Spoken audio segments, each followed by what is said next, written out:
مامان تو چقدر قشنگ درد باز کن ببینم. وای چه قشنگی داره. وای خدا. با این بر دندونه این بر ببینم. این بر ببینم. وای خدا. وای بچم. چشاش چه کوچولو. ببینم. چیه؟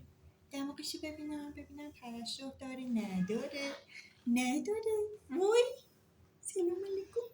خب توی یه هفته اسهال و اینا داشته استفاده اسهال؟ هیچی نه. غذا هم خورده اومده قشنگ. همش بهش پر. کجا؟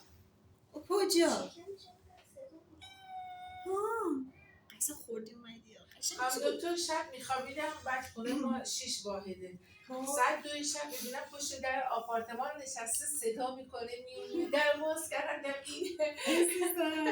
الان تو خونه نگهش میداری؟ تو واسه دیگه الان آوردم بشورمش ببرمش تو خونه دیگه گناه داره. کار خوبی میکنی. با جه خوبی به نظر میرسه. کنه نداره.